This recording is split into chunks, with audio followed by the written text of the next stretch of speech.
Hey up guys, what's going on? Welcome back to York City. We signed Aaron Ramsey. You may have seen it on the thumbnail. Yep.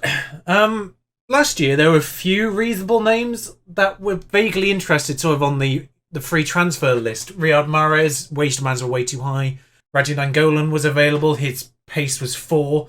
So kind of passed on that one. And whilst I do tend to avoid free transfers whose physicals are in the grey on my colour schemes, I kind of felt like Aaron Ramsey is an exception to that rule because those mentals and those technicals in the places where we need those technicals are fantastic. He's 34. He's here for a year. I think he actually retires next December. I don't know why he's decided to only join till June, but nonetheless, we've acquired Aaron Ramsey. He's the game changer I was looking for at the end of last year, I feel like. Particularly when I was editing those episodes, those playoff episodes, I recognised the fact that in those moments when I was making those substitutions, I was saying, who's going to change this match? What's going to change this match? And I feel like Aaron Ramsey is the player to do that. He's obviously not going to start. He doesn't have the physicals for it, but he's a fantastic player, fantastic mentor, of course. And yes, it's a lot of wages. The remarkable thing is he started the negotiations with us at £25,000. That was the max we could afford, or I would be allowed to afford, and that's what we got him for in the end. It took about 10 tries, but he got there in the end. It's a genuine miracle we managed to get him on those wages. Just want to point out, at Fiorentina, he was on £110,000 a week before he was released.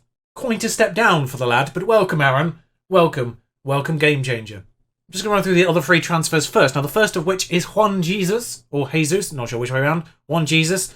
In the defensive stats that kind of basically matter, especially as we play ball-playing defender, he's got the stats where they mostly matter. And the first touch isn't great, his concentration isn't great. He's not going to be the first choice here, but he's a solid backup. He's another backup alongside Borges on the same level as him and Medina now, and John Egan, but John Egan never put in a performance, so we're basically ignoring the fact he exists. Very strong left foot though, so it's another player who can go on that left-hand side if necessary, which we kind of didn't have. Medina's left foot's reasonable, and he's developed to the point where he's actually going to be starting now because he's still got room to develop, and he's on the same level as Borges and Jesus. So I will be starting the player who has space to grow.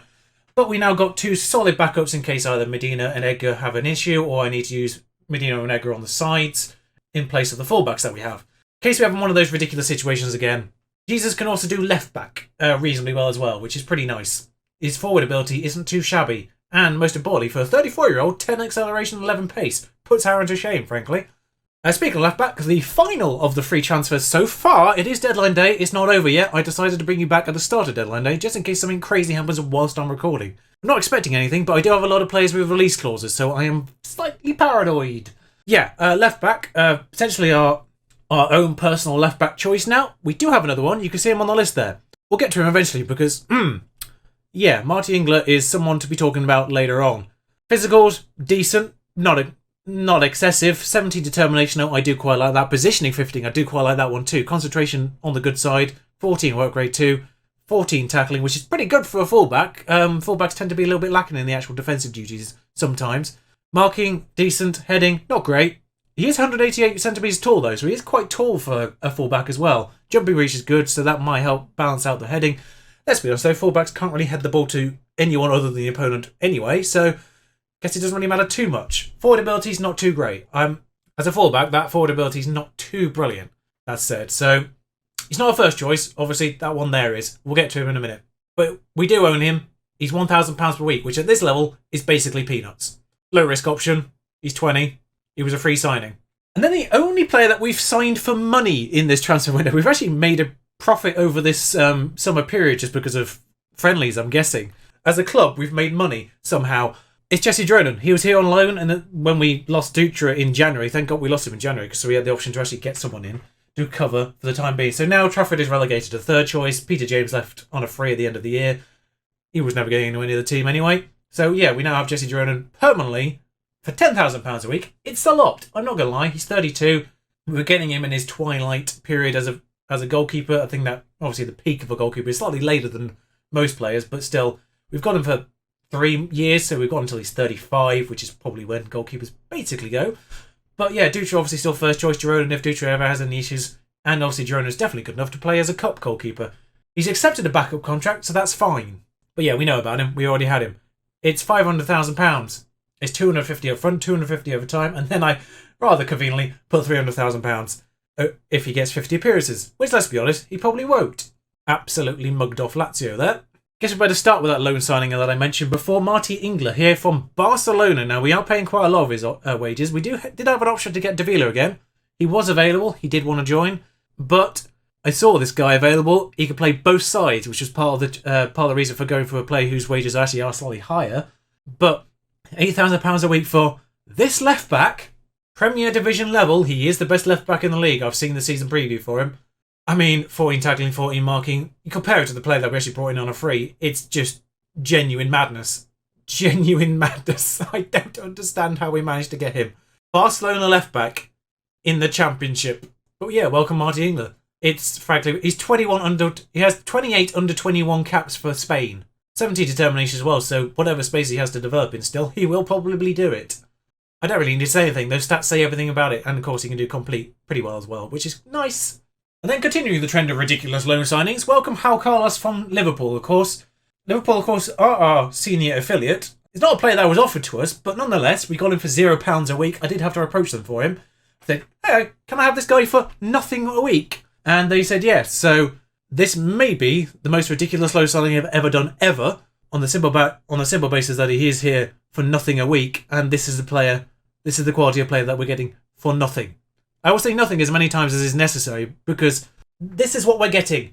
Didn't even set a level of playing time either, so he is technically taking over Nacel's spot, which is, I feel dirty doing it, but if you're going to replace a player who's adored by virtual fans and the real manager alike, this is the kind of player stats that you kind of want to do it with. 32 million, he's almost worth 32 million, and he's playing for us. And last but not least is Victor Schott is back. I figured his form in the second half of the season was absolutely worth bringing him back in for. If he can continue the way he did at the end of last season onto this season, we know all about him. Has he already gotten better? Hang on. He wasn't 4.5 star last time I looked at this page. Well, he's currently operating in a Premier League division level. He is an advanced forward, which is what we like to play. And yeah, and of course, I say if he can continue the way he finished last season, he'll be great. He had 2 goals in the first game against Sheffield Wednesday away from home.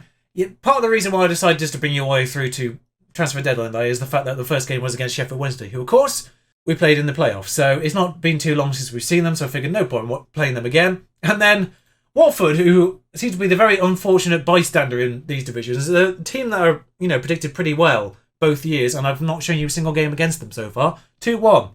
Real Madrid, both of them. He started this season pretty well as well. Actually, I say that. His first match wasn't great, 6.4, and then he decided to turn up in the second one, so at least he's here now. I started Ruben van Gastel just to get him some game time and development time. I think he's going to be brilliant. Injured for 4 weeks.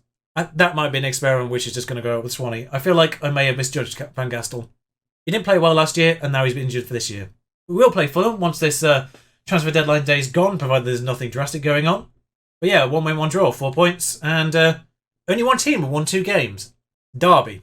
And just to show you where we are on the season preview, 7th.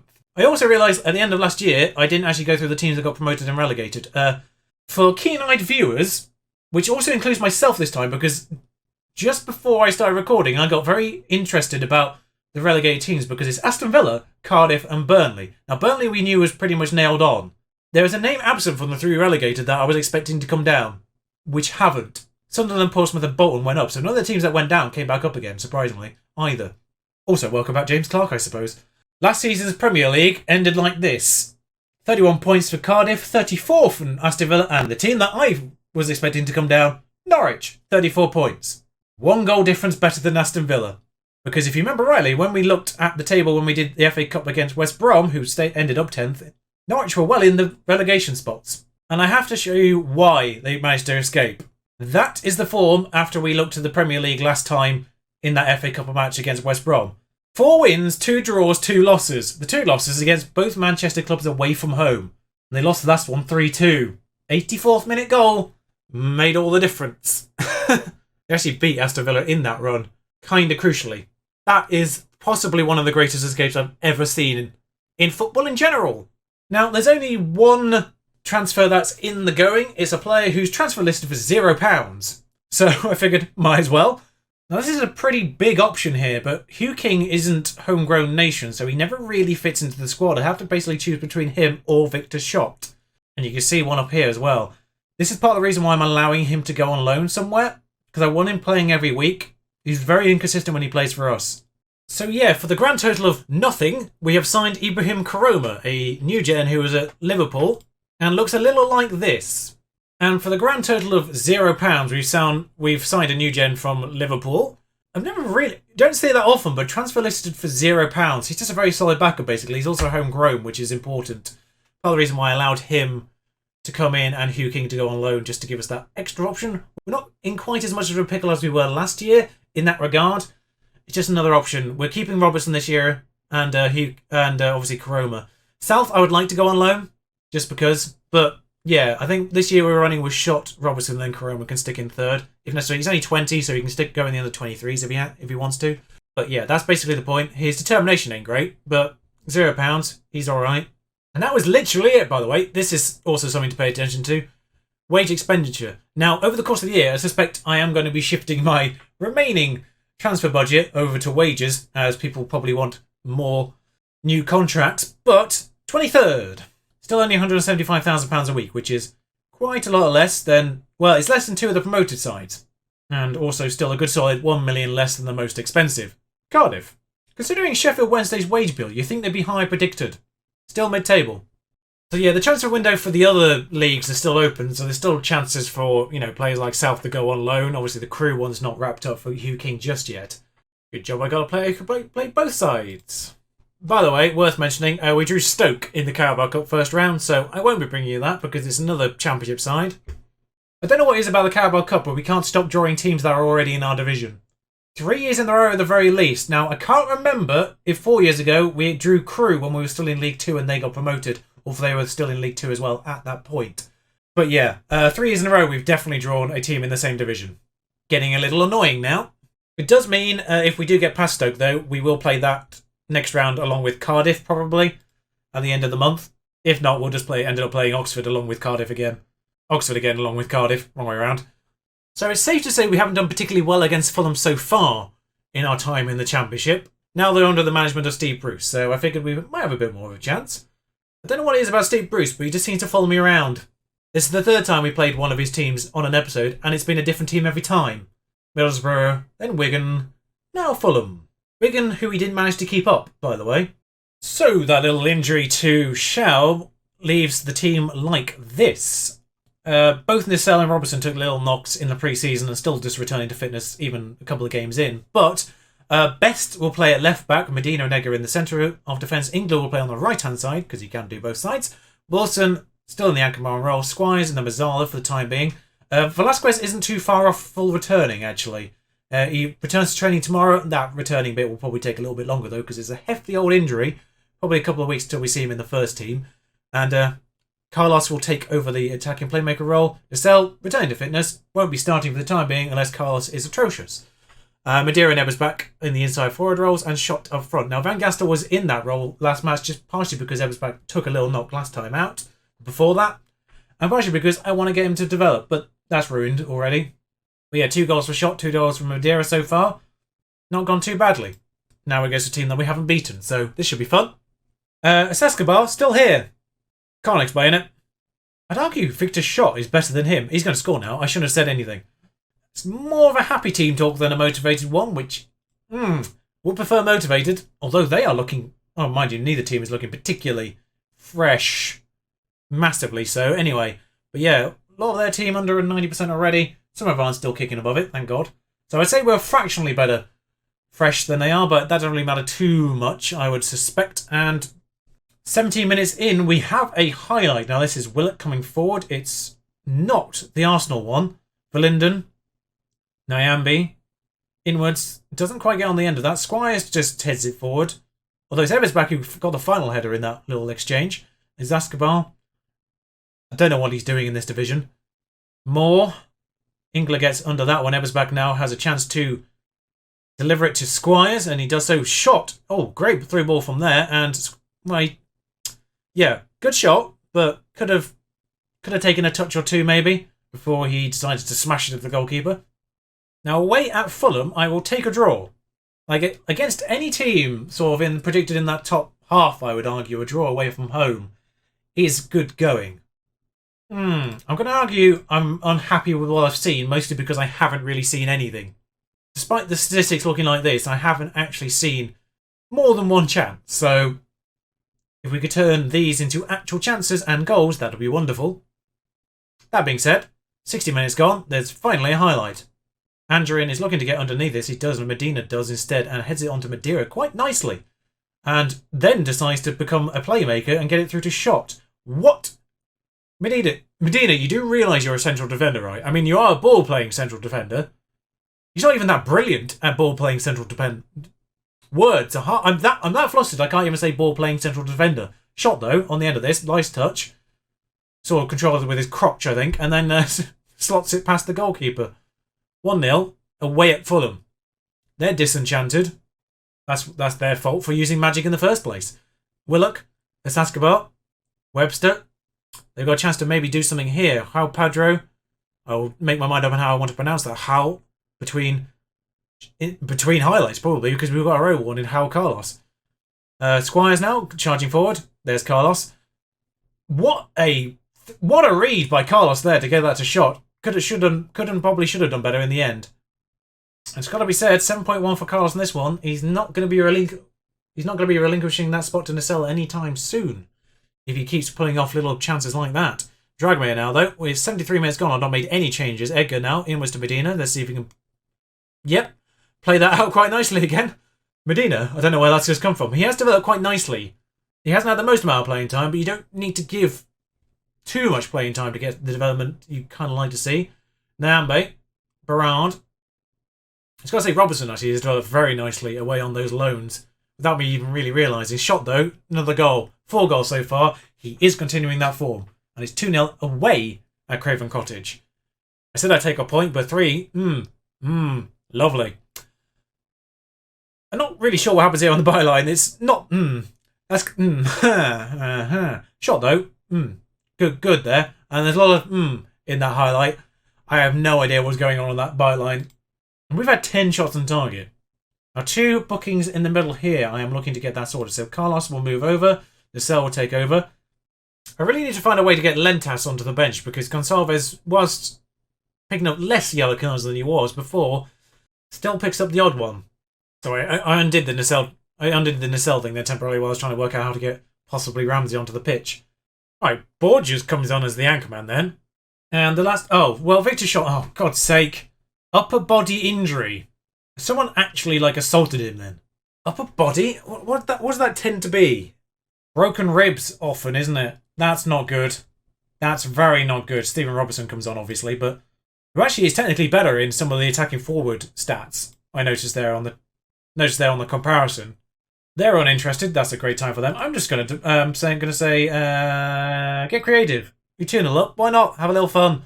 Medina, not too creative.